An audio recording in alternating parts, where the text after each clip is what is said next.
Just real quick, Derek Spangenberg says good morning. How about you put some good music on? LOL.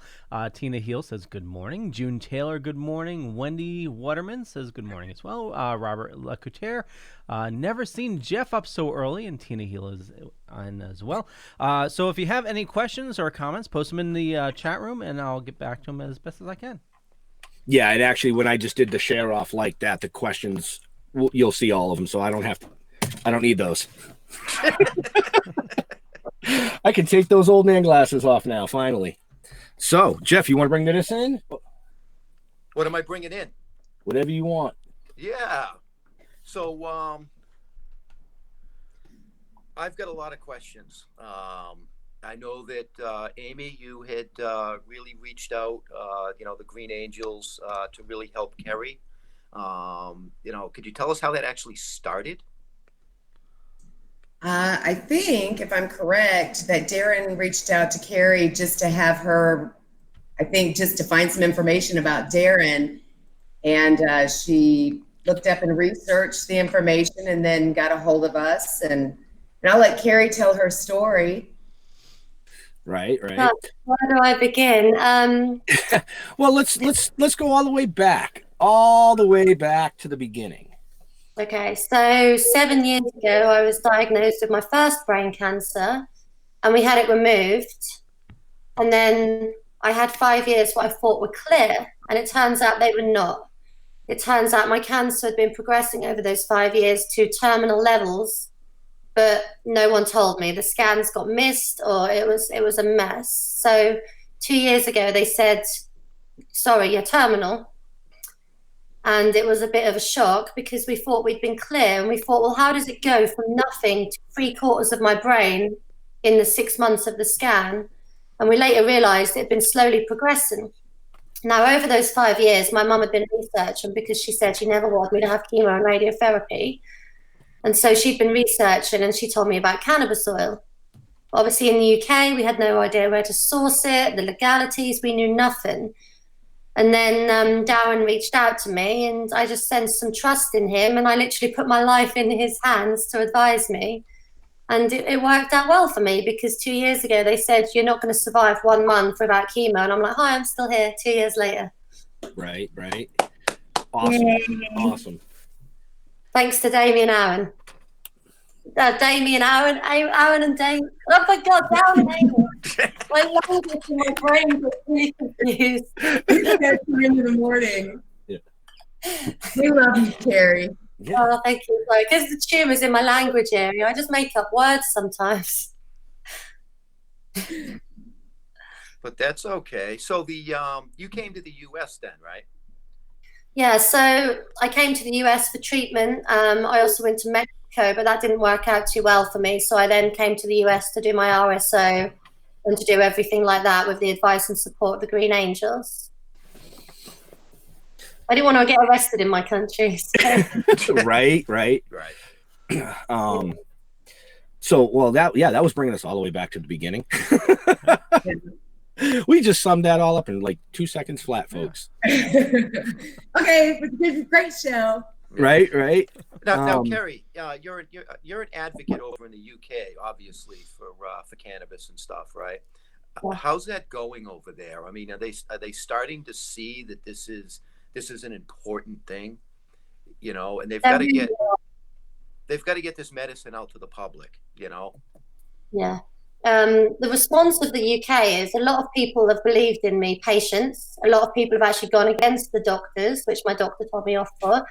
And they've said they want to do what I'm doing. And so far, several of my friends have saved their lives this way, which is incredible. But the doctors and the oncologists still will not admit that it works. They see me well. They see that I'm now stable. I've now stabilized my cancer from growing, which they told me couldn't be done without chemo and radio, and I've done it on my own. But there's still no belief in what I'm doing, and I actively get told that it will make it worse by some of them. So the doctors are not tired.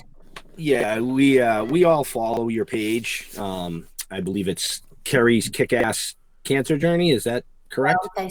Yeah. And I've actually seen a lot of people being very negative on there, which is part of the stigma that we're all trying to break with cannabis. You know, to those that want to be negative, you know, we appreciate that you keep your comments to yourself. It's that simple. So if you see any negativity coming up in the chat, Leo, boot them. No, feel free to boot it. I will do that. I have the power. Yes, he does. So Tina's asking, so what's Kerri's latest status update on her recovery? So in October, I was finally stable after 5 years, which was amazing. But thanks to you guys, Amy. But it's still, my cancer is so vast. It's in 3 lobes of my brain, and it's just such thick tumor that we've halted the growth, but we're yet to get into the kill phase to actually shrink it. And it seems you cannot throw enough at this. It's so aggressive, and we're never quite in front of it. We've always been just slightly under. So to be stable in October was absolutely incredible. But they told me in January that it's starting to get active again. So I need to go back into the stopping it and then try and get into the kill phase. It's very hard to do. And sometimes my belief has been, are we on the right track? And then to be told we're stable by a medical professional, I didn't think they'd admit it. So we then realized this is working and just have to keep throwing a little bit more at it. Right. Well, in the chat room, Robert says 3 years ago, people hardly knew of RSO. I almost saved my own father using it. Many had no idea. It's amazing how quickly info has gotten out there. Thanks to you and the Millers, you are angels. For those that don't know, can you explain RSO? What is it? Are you asking? Yeah, I think that'd be a question for Amy. Yeah. Okay, well, RSO is actually coined as Rick Simpson oil. Rick does not sell or support people on the oil. He just educates. So just so people know, if you're on a site where it says, you know, hey, or Rick Simpson said he was going to send me oil. No. RSO is a high THC cannabis oil. For cancer patients, if you're making it yourself, it's already over 55% THC. There's no additives. If it is over 55% THC when you make it, it can cause what's called apoptosis or cancer cell death. This oil goes into the brain and unlocks the endocannabinoid system. All mammals, and we found out recently that all vertebrates have an endocannabinoid system. So basically any living thing has an endocannabinoid system. When you put the RSO into your body, it's taken orally. It's not like smoking it. When you smoke it, you light the end, immediately you get a euphoria and a high. When you eat the oil, it takes about 30 to 40 minutes to kick in to get a euphoria, and that's because it goes through the endocannabinoid system, it unlocks it, goes through 2 parts of your neurosystem, which is your CB1 and your CB2 receptors. It goes down into your liver and it heats it up. And that's where you get the euphoria. It's doing the decarboxylating in your liver and your body. And what it's doing is it's going in your body and attacking anything abnormal. Whether you have high blood pressure, lupus, fibromyalgia, Crohn's, high blood pressure. Matter of fact, people who have high blood pressure and are on blood pressure medications, we always tell them before you take the RSO, check your blood pressure. Because if you take the RSO and then your blood pressure is regular and then you take a blood pressure pill, you can bottom out. So it just goes through and attacks anything abnormal.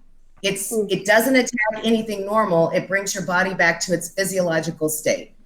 So what it's doing is it's going through your body and regulating you to where you were supposed to be.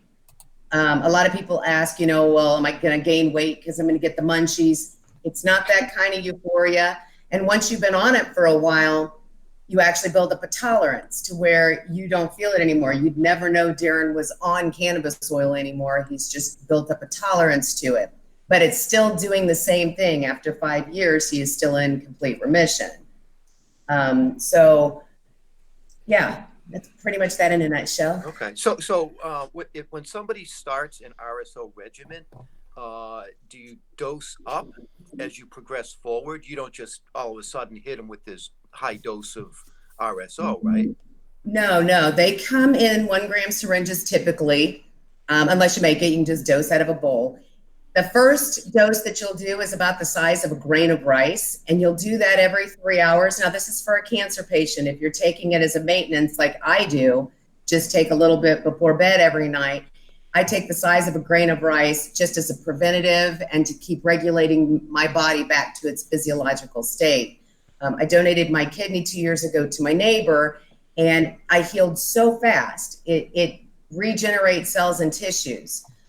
If you're a cancer patient, you'll start out with the grain of rice size every 3 hours, unless you're sleeping, then you sleep, and you'll do that for 7 days. After the 7 days, the next week, you're gonna go to 2 grains of rice size. You're gonna do that for 7 days every 3 hours. Third week, 3 grains, fourth week, 4 grains of rice, and you're building up a tolerance. By the 7th day, typically you don't feel it anymore. That's why it's just a comfortable way to build up that tolerance to where you're not uncomfortable.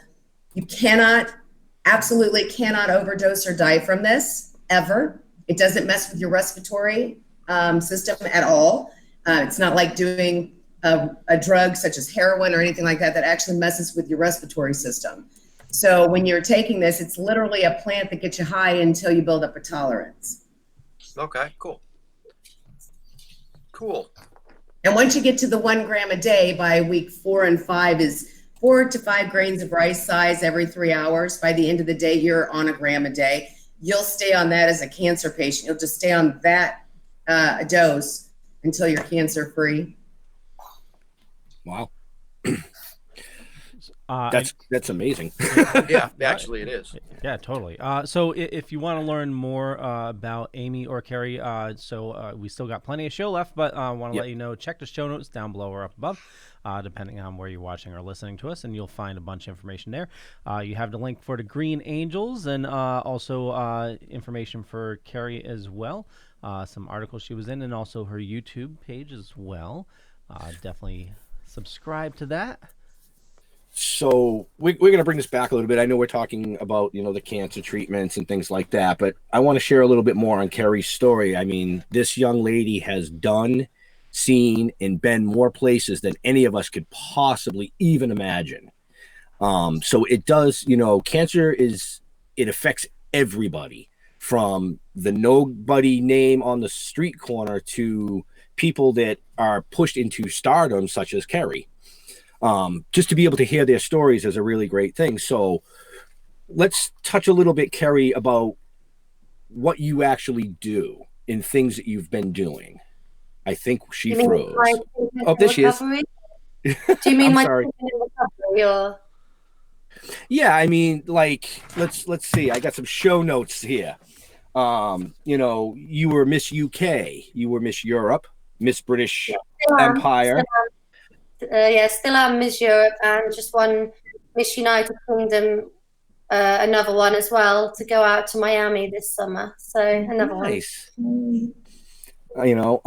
So yeah, let's tell a little bit about that side of your story.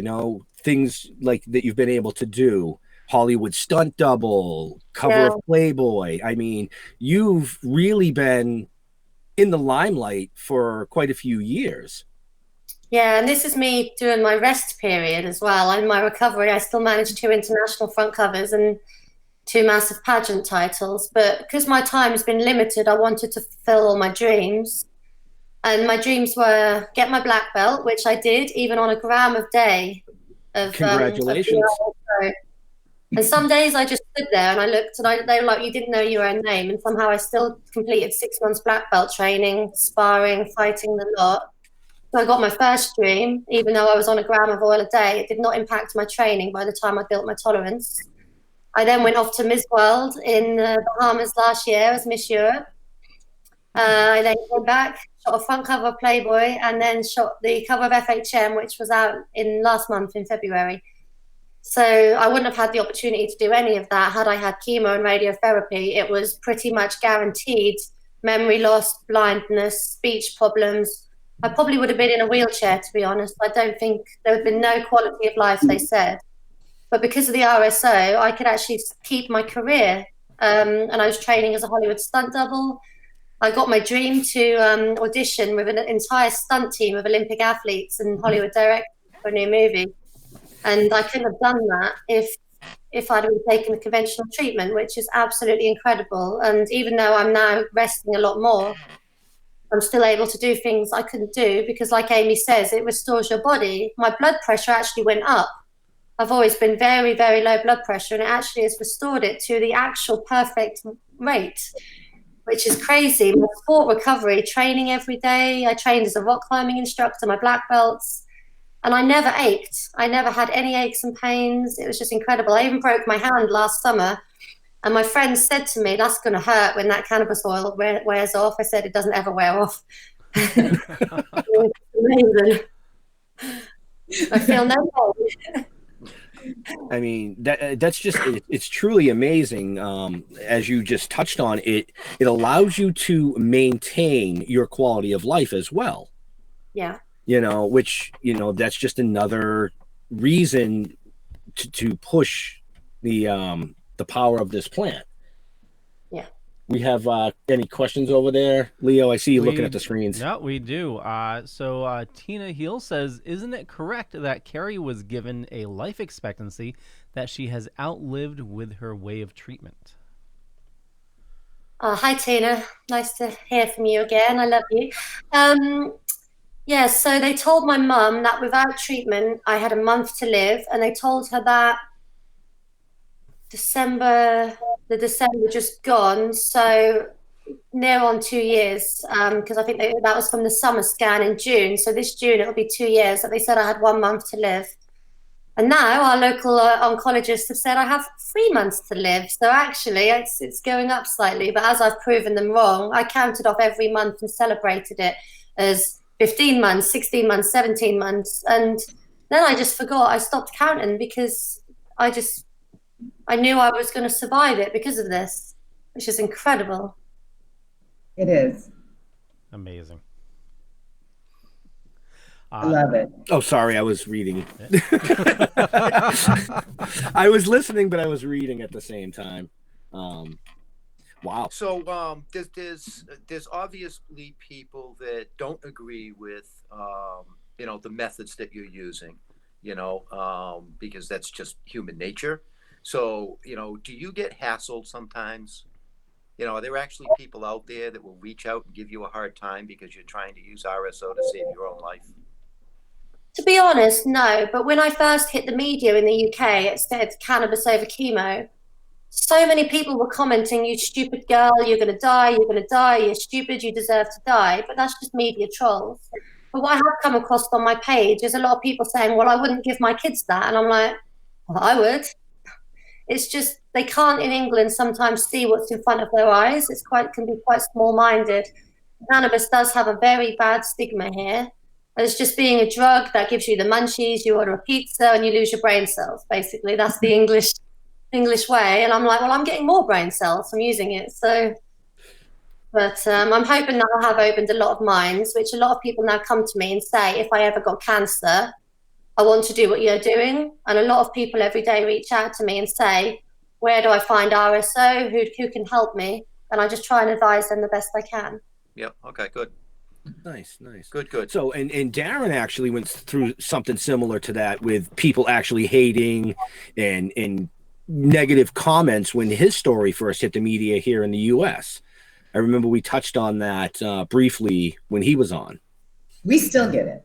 Yeah. We still get the negative, you're just drug addicts. You just want to get high. And that's okay. You know what?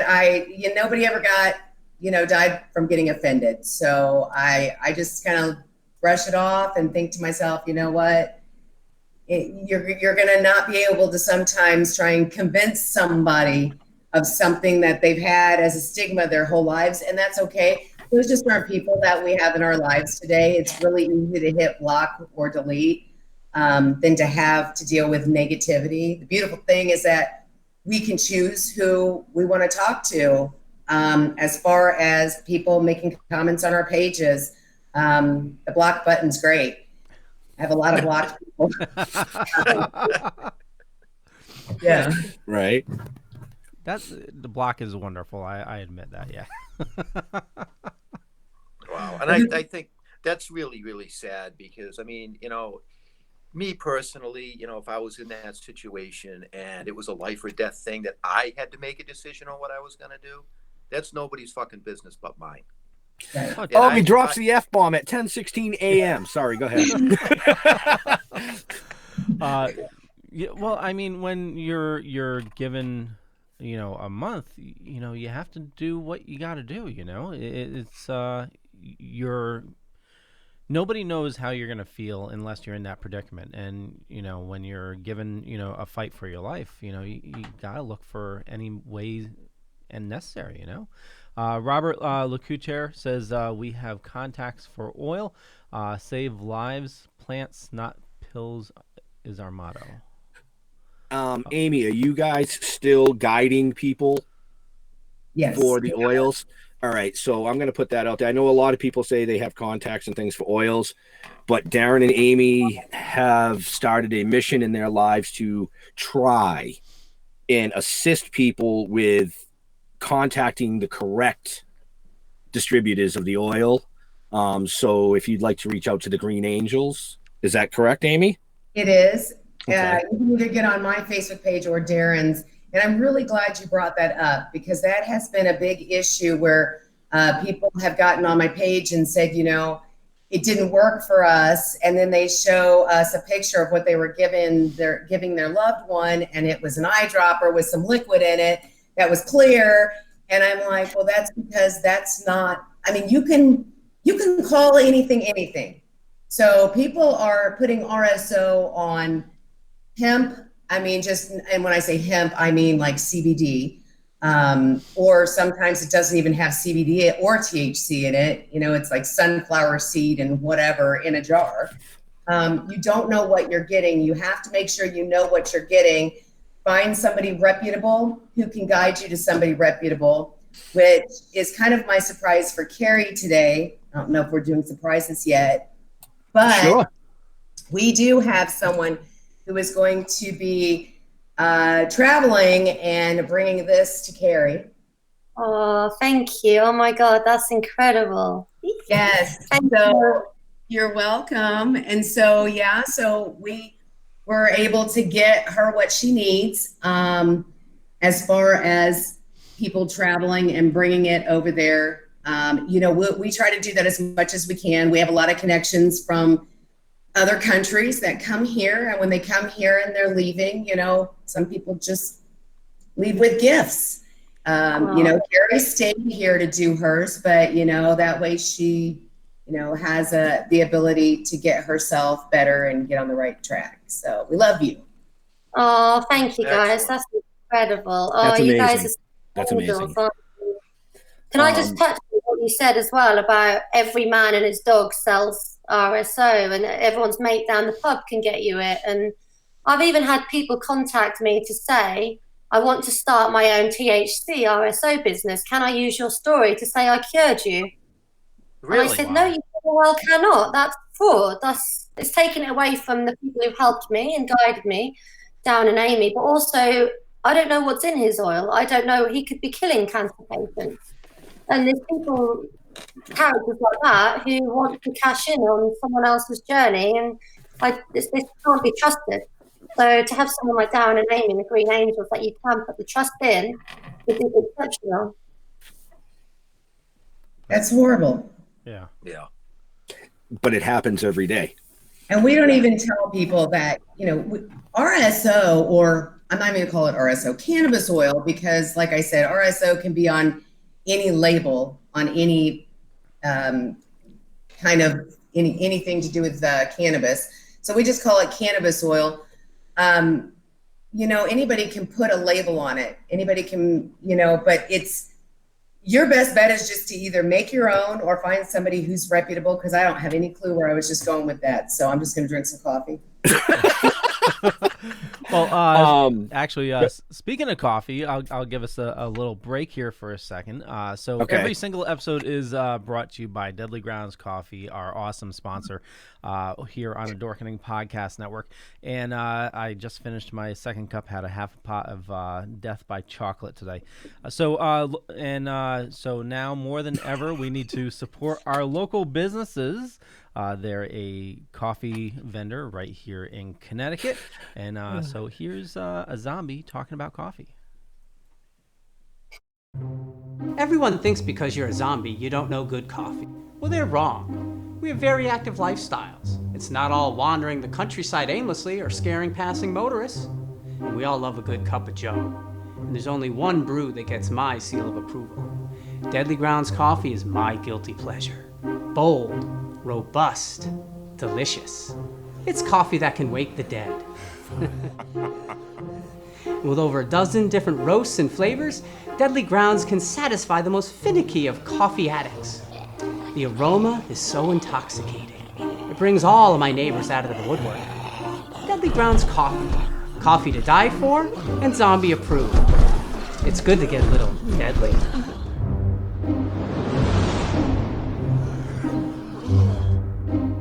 Use the front door!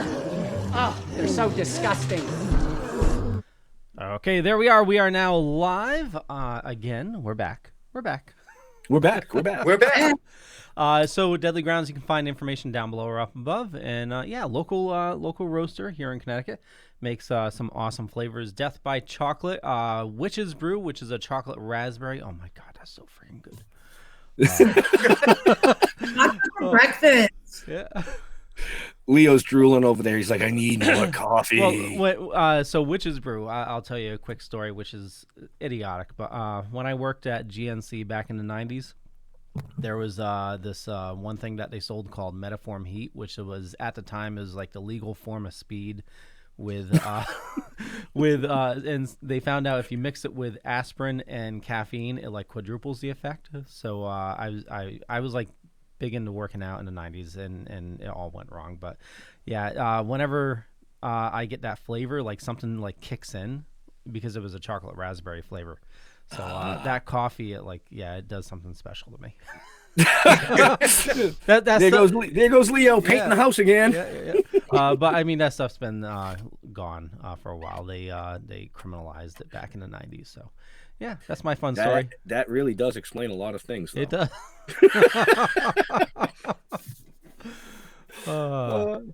So how we looking at questions? Any more questions popping? Because I can only see the ones on my page. Dennis Hudson says, "Oh my God, that is awesome." Tina Heel says, "The Millers really are true, loving, caring, and giving, down to earth people. Love them both." Love you, Tina. Questions? Anybody? Jeff? Well, when we were at break, we were talking about reputable people, to get their cannabis oil. Some call it RSO. I also know it as FICO. I personally I use a CBD oil. Sometimes it's gummies, and I use that daily. I don't use an RSO at this point in my life. I'm hoping that I would never have to, obviously. But there are reputable people. You've just gotta find them and do your research. Yeah. But because there are a lot of people out there that don't know what they're doing, and they're experimenting, and unfortunately, I think they're experimenting with other people's lives. True that. Just Leo's looking out the window at the nice sunshine in Connecticut. Yeah, no, I'm trying to. I was just giving you a hard time, man, because it's raining here. No, it's raining here too. Yeah, it's. I'm pulling up on the laptop so I don't get a audio issue. Yeah. Wow. Nice. So Leah Ball says, "Do you think the UK will legalize?" I personally don't think they will. Obviously, we know in America, the pharmaceutical companies run it, and they get a lot of kickbacks for chemo patients. And I've heard similar things about the UK as well, because of how our NHS system has bullied me against my own choices. I don't think we're ever going to have our minds open here, but I think the public are going to be finding their own ways of doing it and healing themselves. But I don't think it's ever going to take off medicinally in the UK. And you see articles shared nearly every day to say it's being legalized, it's not. And I honestly don't think it will be, because a lot of money will be lost. So That's my opinion. It's a shame, but it also doesn't stop us treating. We just have to be criminals. I mean, I've never got in trouble in my life, and now I could go to jail for 5 years just for saving my own life. That's crazy. So Yeah. It's so sad. Tina asks, Kerri, how do you prefer to take the oil, straight up or on a piece of candy? oh, I do like candy. No. Well, what I do is, and I had to start my protocol very quickly because I was running out of time. So Darren and Amy advised me on the building the tolerance, but I went straight in at quite a high level just to try and get used to it. And by the time I'd done about 100 grams in 100 days, I could put an entire gram on my finger, and me and Darren would video each other and say, look, I can do an entire gram now and not feel any effects. But what I preferred to do was take little bits in the day because I was still exercising. I'd go to my karate lessons or stunt training in the evening. I'd get home and just literally put half to 3/4 of a gram on my finger, shove it under my tongue, had a good sleep. Right. Have a good sleep, she says. I love it. Kerri, did you ever get scared? Like, did you take too much where, I mean, I accidentally took too much one night and it was like somebody was making coffee for me in the kitchen and there was nobody up there but me. So I did have one night where I took a bit too much too soon. And I was running around the house with a knife, wondering who was in each room. And I'd clear the room and I was like, nope, no one in here. Because I was in the military back in the day. I was like, oh, let's do this room. Nope, no one under the bed, no. And then my dogs start barking at things that aren't there because they can sense my anxiety. I'm like, Mum, there's people in my house. And she's like, go to sleep. I was like, can't sleep, I can hear people. And it's like, well, that was just the once. But I'd heard friends who got put off by it because they started too much too soon. But it didn't put me off. It just was not a nice evening. But it was just the once. And I didn't realise my mum had remixed some of the oil. And I thought I was taking a little bit. And I was like, uh-oh. And she's like, what do you mean, uh-oh? I was like, I think I just did a gram in one go and I didn't realise. So I think your mom's watching, actually. Is Kathleen your mom? Yeah. Yeah. Yeah, she said. And also, it's so cold in the UK that the syringes, you couldn't squeeze them. So my mum did mix them with some oils that will cross the blood-brain barrier just to get them out of the syringe because they were hardened. It was so cold when I started. We'd have to heat them just to put a little in your mouth. England's not warm. She said Kerri used to video call me in the middle of the night and scare the hell out of me. Yeah. Kathleen's a hoot. You guys would love Kathleen. She's amazing. She's been a huge big part of Kerri's recovery. It's so nice to have that support system. I know for myself, I can understand what Kathleen's going through when your loved one is diagnosed with, a terminal disease. It's so hard to put yourself in their shoes, but all you can do, is be that stronger support system. And she has just been wonderful. I mean, she is her rock. If I'm right, Kerri, yeah. Yeah, I mean, my mum had been researching day and night for years, and I had just absolute trust in her that she knew what she was talking about, and she still reads all the books every day, my diet and so on, and I just trust her, which is amazing. Now she does the research for me, and she said, you should read this. I said, no, you read it, I'll do it. I've got enough in my hands from doing all this. I need to be the bookworm and check everything over, and she really does, bless her. She maintained a career looking after me. She eventually had to become a carer for a little while. I got very sick last summer. I've got a pregnant sister, so she's worrying about both of us. One's about to give birth during the apocalypse quarantine, and I've had my scans cancelled. Everything's cancelled for me. I don't know if I'm progressing, shrinking, or stable right now, and I might not know for a few months as well. They've cancelled everything, so she has worries of both her kids. She has worries about her own job, her own health, and she still is superwoman. I don't even think she sleeps. Bless her, she's incredible. Oh, she is. I heard your sister's on here too. Is your sister on here too? Charlie or Mari, maybe? I'm not sure. Possibly. I haven't. I glance. Leo's the one that does all the reading. Yeah. I haven't seen those names. I think but Darren just yelled downstairs. there's a ton of comments, so I might have missed it. That's okay. Yeah. No worries. But during what you were saying back there, Kerri, another thing that you've done in your life is you were in the military. Yeah, I was just a reserve, but I was actually training a lot with the regular army because I was a medic. So they wanted me to support the regular army, and a lot of the reserves got called out to Bosnia when I was just about 18. I was, and then they were actually going to pay for my medical degree to become a doctor. And then I started modelling, and I put it back and put it back and put it back, and I never actually got round to it. But I absolutely loved my military years. It was exciting. It was adventurous. It was fun. And I tried to go back in as a regular officer a few years ago, and they said because I had brain surgery and a brain tumour, they couldn't have me in because I might need medical help in the field. And I said I'm fitter and stronger than most of the people that probably apply. My fitness was just still up here. And I thought, well, that's a bit sad because I want to contribute back to my country. But now I just help people a different way, so I'm happy with that. And I just go paintballing and climbing things and be a bit of a bloke. Flip people over on a stage in heels, you know. If you get on her page, her videos, I mean, Kerri, you're a badass. I love it. Yeah. I've never seen anybody in a set of high heels doing, was it karate or jiu-jitsu? Jiu-jitsu. And I actually found it easier to throw someone in high heels because you're in the right position. I had to go back to class barefoot. I was like, can I put my heels on? Because this isn't working for me. But the World Jiu-Jitsu Organization, they actually helped save my life as well. They did a fundraiser which enabled me to buy the RSO, and that was incredible. So everyone sort of worked together to save me in the UK, in America, and all over, which has been great.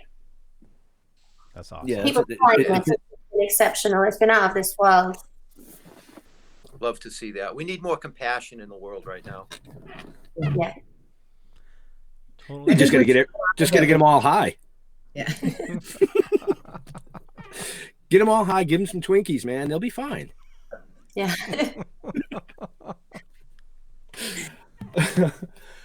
So I just had to contribute to the comment. That's all. So just to a quick question for Amy. Somebody made a comment that there was an issue with the Facebook link. Where can people find out more about the Green Angels? We had a link on Facebook, and Facebook took it off. That's been happening a lot. I mean, they block whatever stigma they don't like. So, and they've been following Darren. So he has like 15 more days of his 30 days in Facebook jail.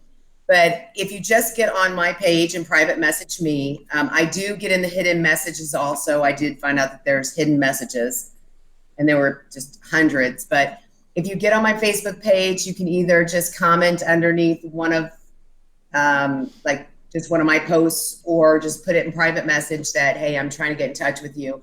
I'll click on your name and get in your private messages, and we can talk, and I can guide you in the right direction, whatever states are closest to you, with recreational dispensaries or medicinal dispensaries. If you're in a legal state, I can tell you what you need to get. It all sounded like a foreign language when we first started. Mark Pedersen got us started, and the first time I met him, he looked like Einstein, this genius, and he was talking about CB2 and CB1 receptors and endocannabinoid systems, and I just thought, this guy's crazy. I've never heard of this stuff. And now it's like second language. But a lot of people, when you're told that your loved one has only a few months to live, throw him in a car and take him across the states and get him an indica strain high THC cannabis oil, and you're a substance abuse counselor and you have no idea what he's talking about. You're just walking around hoping that somebody else knows what you're talking about. So if you just get on my page, I can tell you what you need to get, where you can go that's closest to you. And like Kerri was saying, for her, it's a lot harder because they don't have the option besides going on the streets and just walking into a bar and asking somebody who has cannabis, hey, can you sell me some? Other than that, it's really hard for them to get a hold of plant and get to any kind of dispensary unless you come to the United States, which if you do, we're 100% here to help guide you in the right direction. Which brings me to another question real quick here. Have you ever considered moving across the pond, Kerri?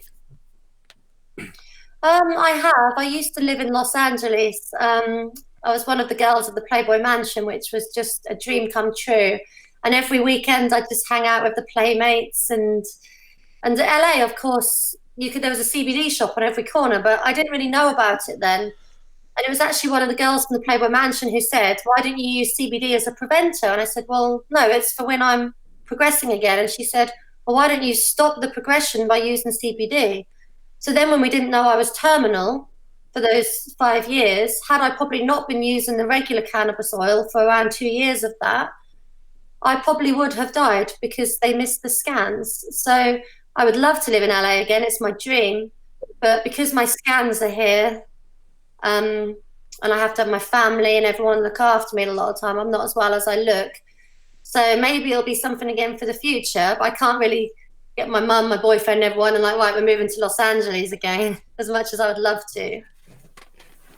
Right. Americans are just nicer. They're positive, they're happy, they build you up. UK people, it's let's tear you down and be cruel to you. Not all of them. A lot of them are lovely, but I do have a lot of stalkers and haters here. So I'd love to go back.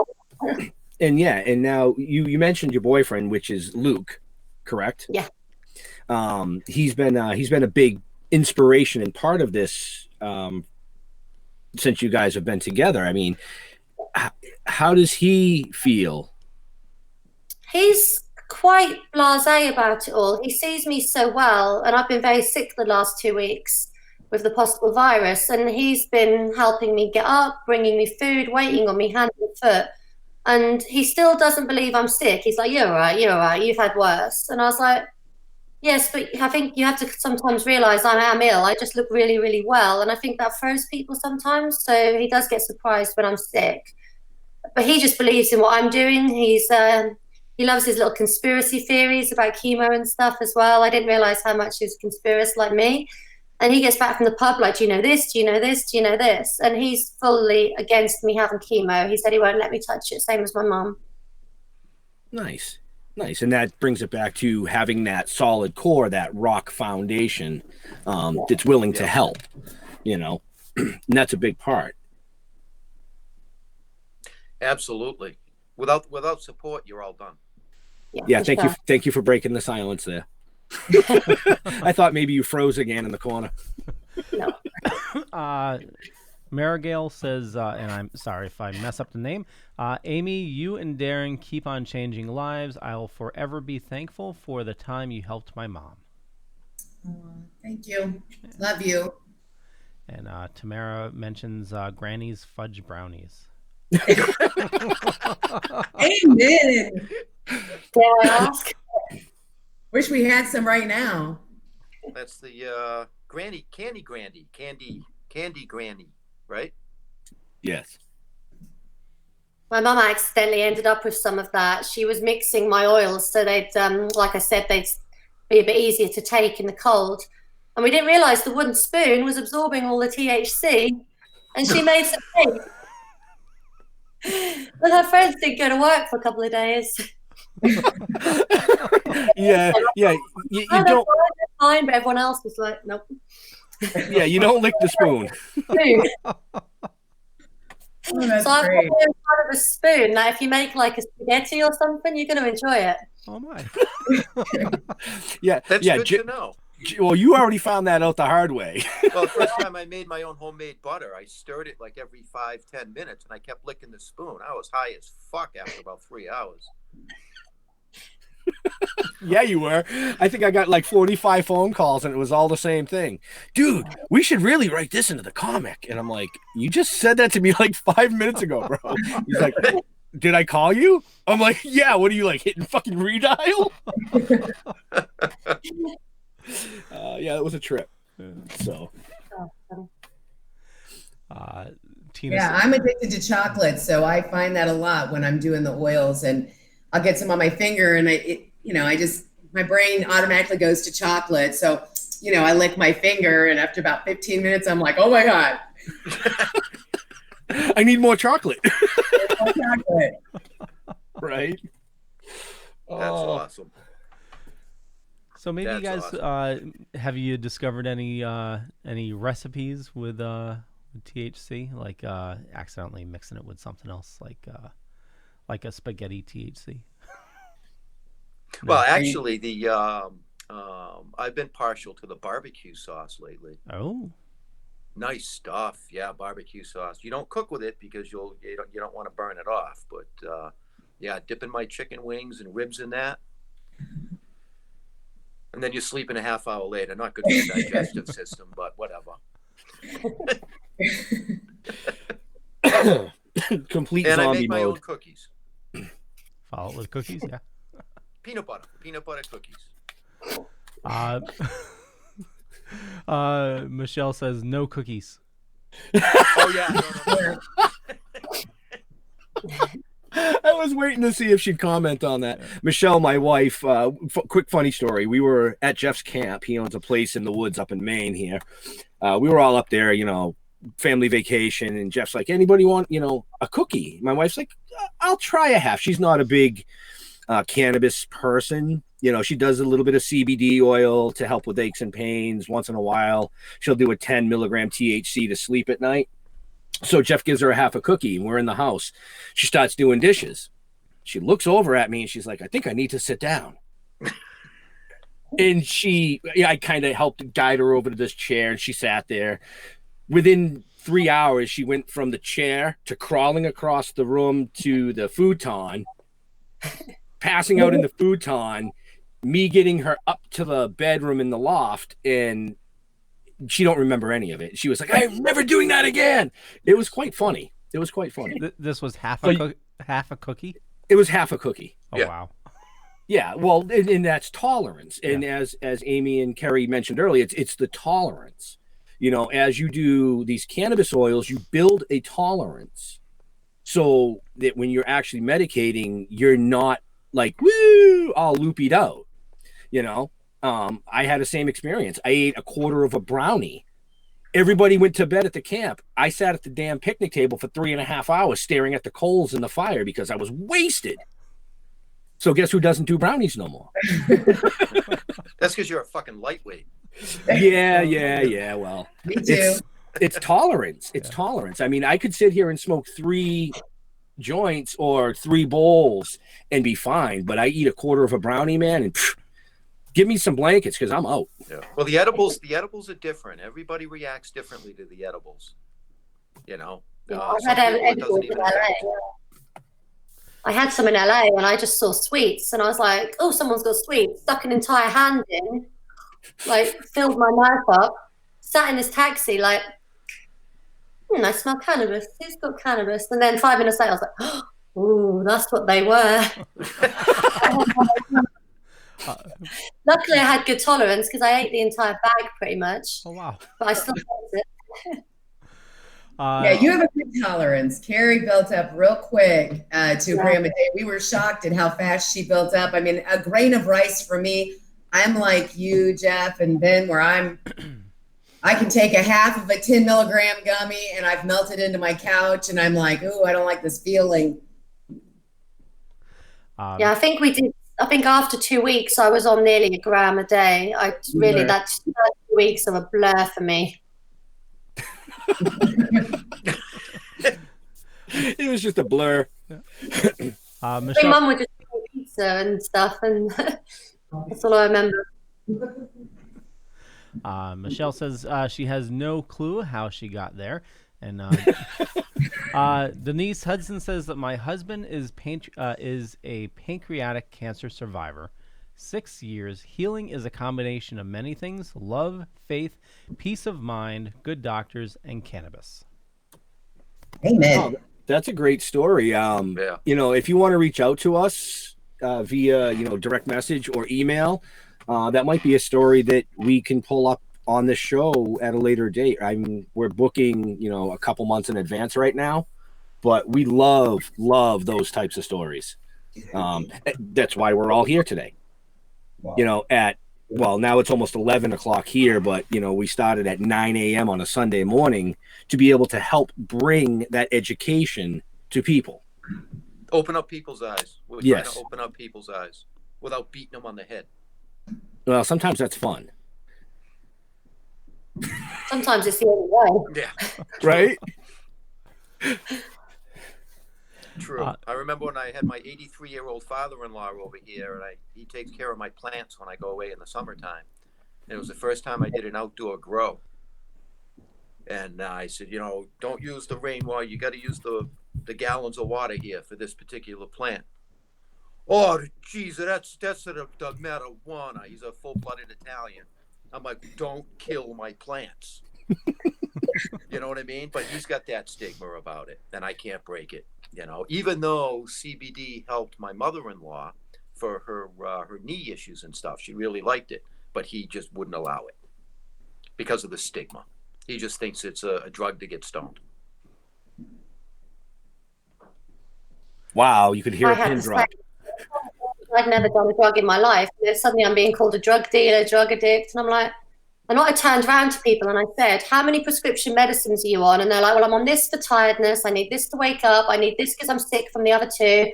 And then I need this. And I'm like, well, you're an addict then. And they're like, no, you're an addict. I said, I don't even touch painkillers. I've not put one pharmaceutical in my body until recently, when I've had some epilepsy tablets. I said for 5-7 years, I've never touched a medicine, not even a painkiller, until it got too bad. So I said, I'm not a drug addict. You guys are drug addicts. And they can't quite see that. Yeah. Well, no, because it's legal through the pharmaceutical business. Right. And that, to me, that's just a bunch of bullshit. I just like the way she says drug addicts. That was amazing.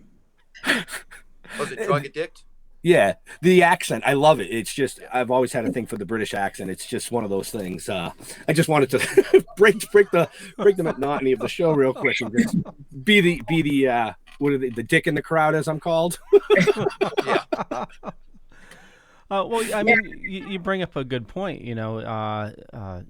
Now I'm just learning about all this. You guys brought me in on all of it, but the stigma of cannabis, it's been going on for many years, and you talk about opioids and I think we lost your volume. Oh, okay. You said that on purpose. My wife's behind the curtain talking to me. Oh, got it. I mean, you got to follow the money. You figure tobacco, is so deadly, but yet it has corporate sponsors and all that. Did I miss something? What I miss? As Ben smokes a cigarette. Oh. As he said it. You're muted, he's Ben. Still muted. He's still muted.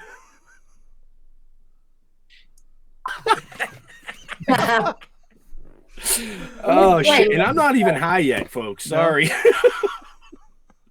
That's okay. Go back to mute. But Leo, you're making a really good point.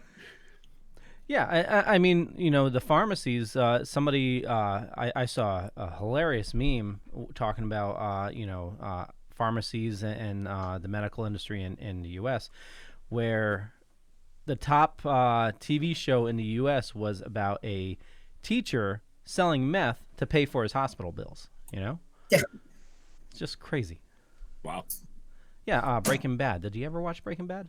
I actually no. No? I'm one of those people that I watch very few TV shows because usually when we're not doing stuff like this, Jeff and I are on the phone with each other. We're writing. We're getting geared up. We're getting geared up for events. We're getting geared up, for comic book releases and things like that, and then real life work on top of it. So I don't have a lot of time to sit and watch the telly. Oh wow. You have lately though. Well, yeah, but I've been binge watching, Bones with the wife. So yeah, it was a incredible show. I absolutely loved it. It was a science teacher who gets cancer and he can't afford his medical bills, so he figures out, hey, let me figure out how to make meth, and he became a meth dealer to pay for his medical bills, and then he became this huge drug kingpin, and it was a crazy series. Well, I'm glad that they made it about meth and not about cannabis, because that would really help break the stigma. Right. I mean, here in Illinois, we have a really, really bad heroin epidemic and a meth epidemic. Yeah. And, this was high on that list, on our drug list was cannabis. And cannabis has never killed anybody ever in, mankind. So it's, to me, the whole stigma just throws me off. It infuriates me. We have a children's hospital in St. Louis that's 15 minutes from my house where hundreds of kids are dying today. And Mark Pedersen is one of those people who stepped up years ago and has been saving children for years on cannabis. And it had to be in the dark, away from everybody just to save these children's lives because of the stigma and because of where it's at on the drug list. Excuse me. Coronavirus. No, I'm just kidding. Anyway, with it being so high on the list and cannabis being up there with it, while all these things are destroying your kidneys and your liver, and Kerri, you were talking about painkillers, and a lot of these cancer patients are on, morphine and everything else that's killing your liver and eating away at your organs. And, radiation that everybody thinks is just going to hit that spot, and it's burning everything from the inside out. One of our good friends who is no longer with us, Randall Robertson, he's no longer with us, but he all of his complications weren't from his cancer, because when he became cancer-free on cannabis oil, all of a sudden, all of his organs started having all this damage from the radiation. There's just so much that people have to learn, that this is actually regenerates cells and tissues. It doesn't destroy them. And, Kerri, you were talking about not being on anything. I'm really, glad to hear that. I'm excited to hear that. Yeah. Last year, I had a stunt accident. I got thrown off a horse and I actually crushed my sciatic nerve. I didn't walk for about 2 weeks. And they were x-raying everything and they put me on morphine, and I was just vomiting all the time. And I said to the doctors, I'm coming off my morphine and going back on my RSO. And I healed so quickly from my nerve damage. It was crazy. I was back training 2 weeks later. And they often say, you can't train for a month or two. And I'm like, no, I'm getting back involved, because it just fixes everything. It's great. I went in for my 2-week checkup after I donated my kidney, and he was like, I did this a month ago. And I said, no, you did this 2 weeks ago. Don't you know who I am? And he was like, there's no way. It was sealed. It was healed. And we were actually in Boston at the time that I was going through, right after my 2-week checkup and all that. We went to Boston to do a show out there. And the people who were with us could not believe it. Well, the doctor was like, well, how is this possible? And I said, well, cannabis oil. And he said, oh, okay. And then I looked at him like, what do you mean, oh, okay? He's from India. And he said, well, when was the last time you saw somebody from India in chemo? And I had to think about it for a minute. And I don't think I have ever seen anybody in all the chemo treatments. Darren did 6 chemo treatments way back when he was first diagnosed, because he only had a few months to live. So we were throwing anything and everything we could at it. We didn't want to lose him. And I don't ever remember seeing anybody from India. And he said, we use it in everything. We use it as a spice. We use it in our foods. We drink it. We juice it. We eat it. We use the oil. We use it as a lotion. They use it for everything. Everything. The world could take a lesson from that. Oh, yeah. Absolutely. There's a question from Marigale. Ben, do you want to take that? Gets a little technical, so you may understand it better. Okay, hold on. Let me open it up. Okay. It says, what are your thoughts on doctors now giving Marinol? And she has spelling in parentheses, so I'm not sure if that's the proper pronunciation. RXs to cancer patients. That blew my mind when they, after a year of saying it was dangerous for my mom to take. Yeah, it's hard to read that. Okay. Now the Marinol, isn't that the synthetic?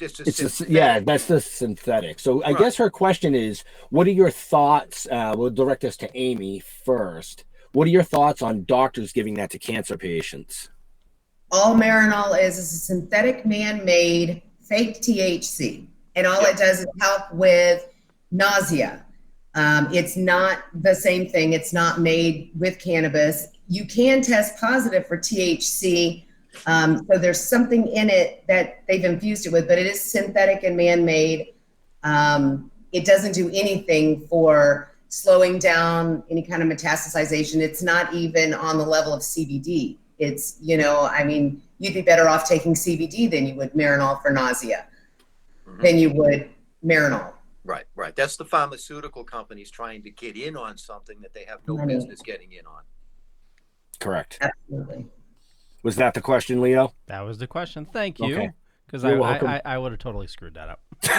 I did too, but it's okay. You did. That's why we don't script the show. There we go. It'd be impossible to script us. No. It's more fun when it's not scripted, Oh, yeah. That's right. Yeah, exactly. You can get a little off the story and then you come back to the story, Totally. I'm just really upset that you guys haven't, dropped the F-bomb more than once. I'm just really upset. You guys did a lot when Darren was on here. Well, what the fuck? Thank you. Wait a minute. I think everybody on here, with the exception of Leo, has dropped the F-bomb today. At least once. No, Kerri has not. She's being a lady. Yes. And the problem is this is a special episode. It was a Sunday morning, so we're trying to be nice. And I got yelled at numerous times from my mother-in-law that I swear too fucking much on here. So,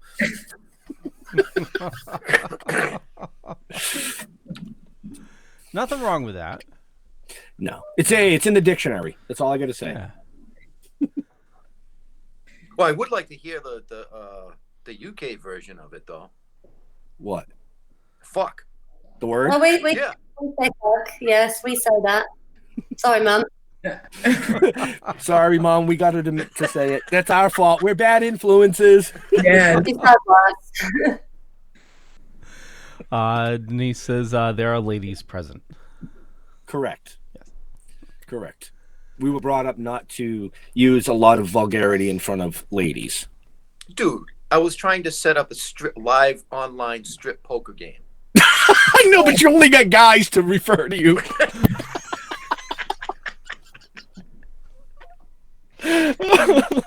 My bad. I will not produce that show. How about Naked Twister? No. Oh my. See what happens, Kerri? See what happens over here in the U.S.? We go right in the gutter. It's fine. Oh boy. All right, I'll behave now. You sure? Yeah. Okay. Yeah, no, I mean, we've touched on a lot of things in your journey, from your early days up through your pageant days to superstardom, in battling this terminal illness is amazing. It's amazing. I'm glad that we had the opportunity to help share your story, and maybe help save other people's lives, by helping direct them into the right areas, let's say. If it helps one, it's worth it.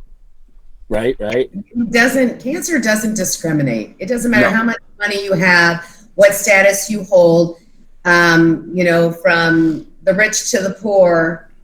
It just doesn't discriminate. And,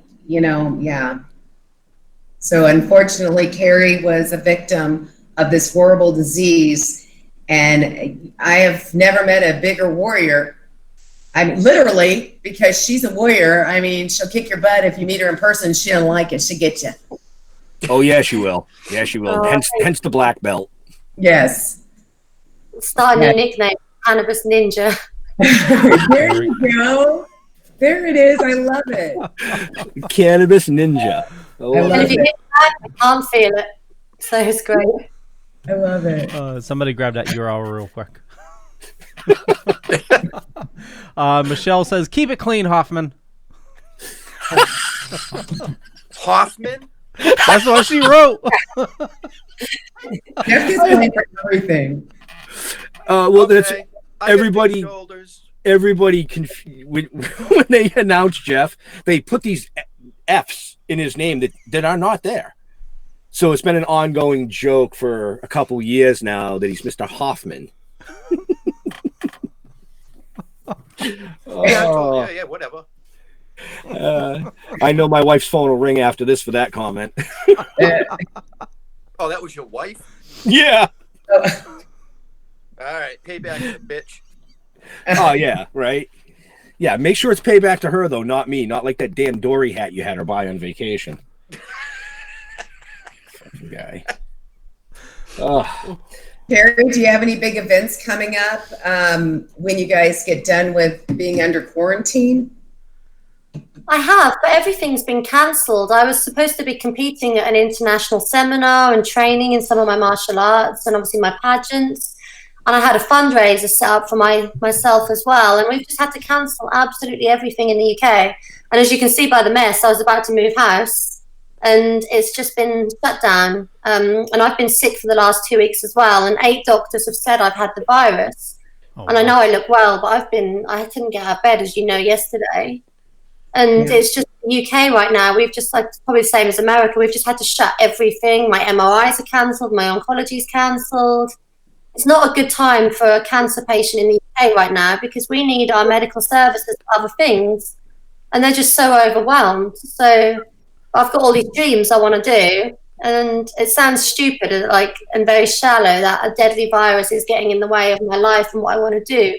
My time is more limited than other people's, and I just really want to go out and enjoy my life. I'm always in quarantine anyway from being ill. So like now it's summer nearly. I'm like, I want to go do things. I want to go on a holiday with my boyfriend or compete or train and it's been just a nationwide shutdown for us, and I don't think it's going to get any better, which sucks. Well, so once I'm going to be back doing things. Well, with self-medicating, a lot of people are actually better off now because of the hospitals being overwhelmed.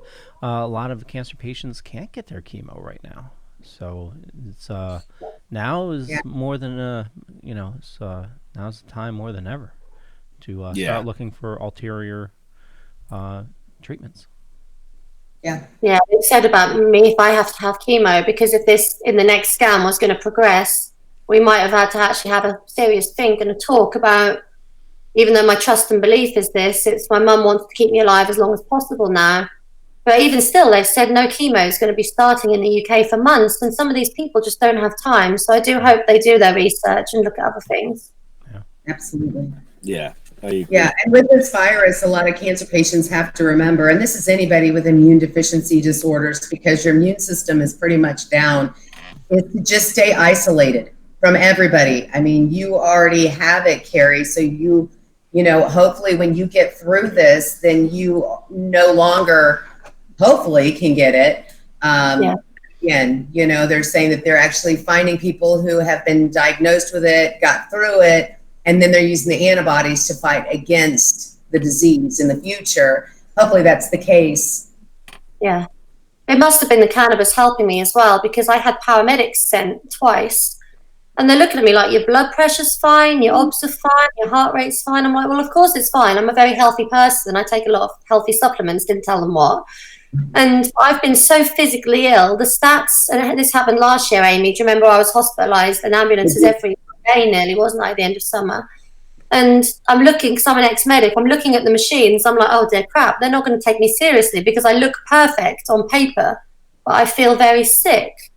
And they look at how well I look, and I get a lot of hate in England because they say you look too good to be a cancer patient. You've got your hair, your skin, everything is looking too well. You shouldn't be running and stuff.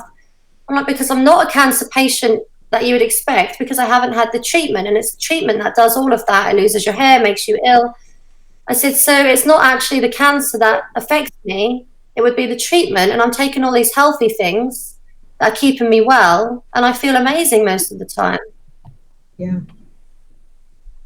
We went through that with Darren's MS too. He had stage 3 MS before he ever had cancer for 10 years. And, he'd park in a handicapped parking spot and people would get mad at him and be like, oh yeah, you look real sick.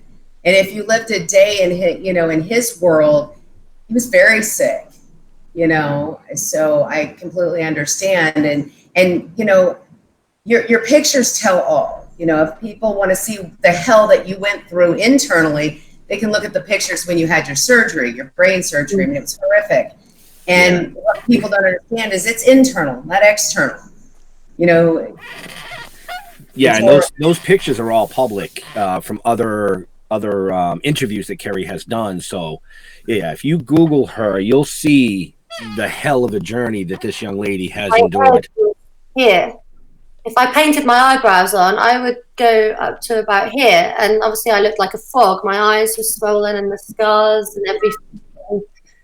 So the first cancer was so small, but that took more out of me than the second cancer, which was terminal and 3/4 of my brain. The first tumor was only this big, and now it's spread all there, right, all of this lobe, and now across the middle as well. And I'm just as well as I was back then, if not more so, because of the cannabis oil, which is incredible. Yeah, absolutely. Tina says, I was walking around bald and still had people saying you don't look sick. Yep. Because people are too opinionated. Right. They are. Wow. Was that an opinionated statement? Yeah. No, not at all.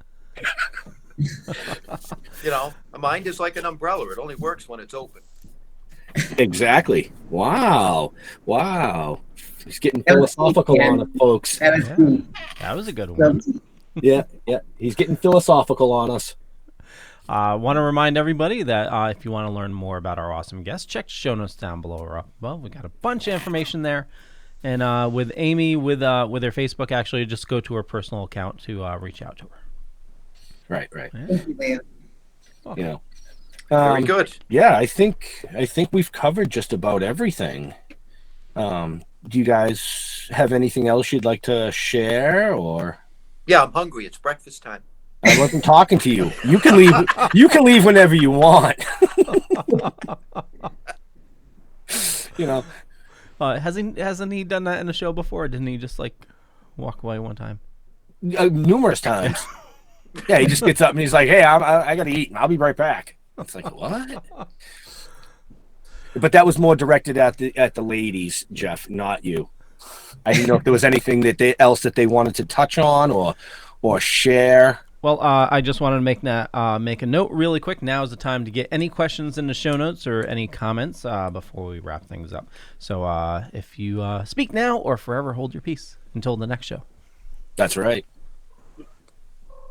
So, Kerri, do you have anything you want to add to that? I can't think of anything right now other than just thank you guys for saving my life time and time again, and for all the work you're doing in the world, of all the people you're saving. I always see it on your posts and Darren's, people thanking you, family members.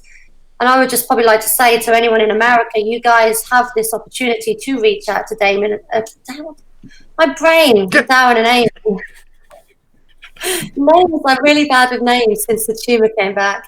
And just in America, you've got this incredible opportunity, and so many people come to me and say they can't afford it. Your friends and family will not let you die. Mine raised enough to keep me for a year of treatment. We're now fundraising again online because until this thing's over, I can't get my events up.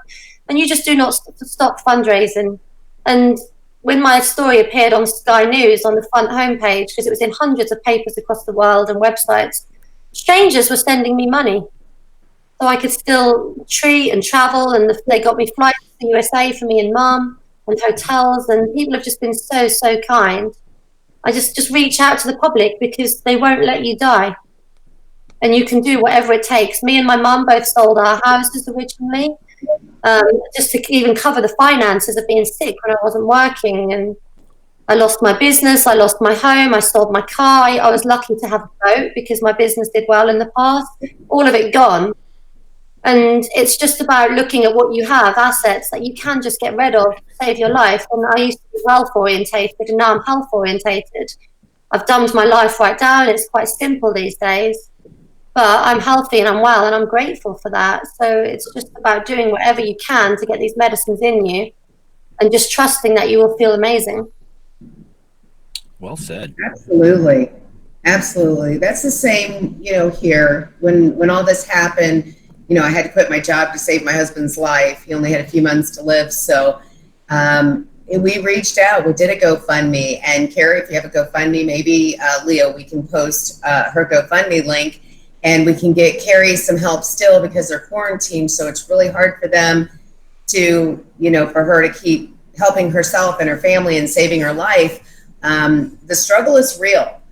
And you learn real quick how much money, yes, money makes life a whole lot easier, but unfortunately it's not life.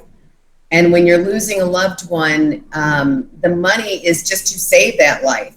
It doesn't matter the material things. We were selling Darren's truck and my car and my wedding ring, everything to fund our trip. And then like Kerri was saying, we had tons of strangers popping on our GoFundMe page and giving us money who didn't even know us, just, hey, help save your life. So absolutely, Kerri, anything that we can do on our ends. And then now that we're all quarantined,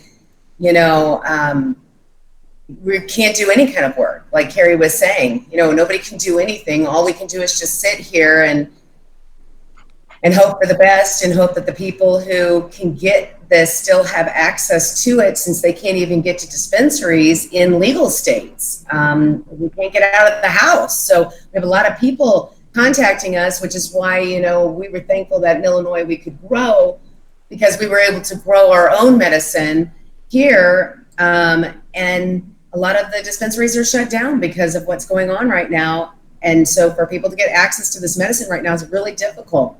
So, you just got to reach out to your friends. Support each other. Yeah, absolutely. And there are a bunch of links in the show notes. I have one that I grabbed from the event, the facebook.com/donate one. I think that goes to, is that the one? Kerri. Yep. Yeah. That's the one that that I grabbed, that she sent, that was linked to the event. So yeah, that's the one. Yep. So it's very easy. Just click on the show notes and you'll find that information right there. Facebook.com/donate/ a bunch of numbers. So you don't need to remember the numbers. Just click the button. And right. Last minute comments. Kathleen Parker says, great to meet you all. And Denise says, inviting Kerri to Florida after the virus shut down. Michelle said, it's more like lunch, homie. Wendy Waterman says, amazing, God bless, stay safe, and this so touched my heart, and says we lost so many family to cancer. It's a devastating. Kathleen says, a massive thank you for all your offer to help Amy. We love you, absolutely. And Nick Stain says more people should be trying to let me see. Trying to make it and get it out to the public. Yep. He's referring to the cannabis oil. Got it. So, absolutely. As long as it's done correctly, as Amy pointed out earlier, Do we have a second for me to throw one thing out there with that? Go ahead. Okay, I didn't know if we had time. I just wanted to. Yeah, I have about 30 minutes before I have to actually put on real clothes and go do a job estimate. Interview? No, estimate. Not an interview, an estimate. I was just going to say, you had made a really good point about people need to start making their own. Just from my experience, when you're making cannabis oil, it should be 2 ingredients. It should be your cannabis. And if you can get a hold of Everclear alcohol, it is food grade. That means you can drink it and it's safe for your body. I understand that there's some people in some countries, including the UK, that can't get a hold of Everclear alcohol. A lot of people are using isopropyl alcohol, or they're using naphtha, which is paint thinner. And you do cook it out. But you have to keep in mind that if you don't know what you're doing and you don't cook it all out, that you are actually ingesting that alcohol. So I just want to make it very clear that if you use isopropyl or naphtha, if you're in a country where you cannot get Everclear alcohol, we also tell people if you can get the highest proof vodka, it might only be 90 proof and not like Everclear, which is 190 proof. It is still better than using something that you cannot ingest. If you do that, when you actually cook it down either in your rice cooker, or we have an extractor back here, whatever you're using, put it in a little metal bowl, put it either on a coffee warmer or some kind of hot pad, boil it out. What you see souffling, what you see boiling off there while you're stirring it to get the rest of it out, that's all alcohol coming off of it. So if it's still boiling and you're still seeing bubbles, that's still the alcohol cooking off of it. Now, if you're using Everclear, you're still safe because it's still food grade. So if there's some Everclear left in there, you just, hey, you're drinking and you're using cannabis. But as far as making your own, just make sure that if you're getting it from somebody that you don't know what's in it. You don't know how they made it. You don't know what they extracted it with. They use butane, naphtha, Everclear, isopropyl. There's lots of different things to extract the THC out of the plant. But it should be 2 ingredients, just plant, and then whatever your alcohol or whatever it is that you're using to extract it. The problem is that you don't know what people are using, and you don't know how they cooked it, and you don't know how much they got out of it to make it safe for your body to ingest. Know who you're getting it from.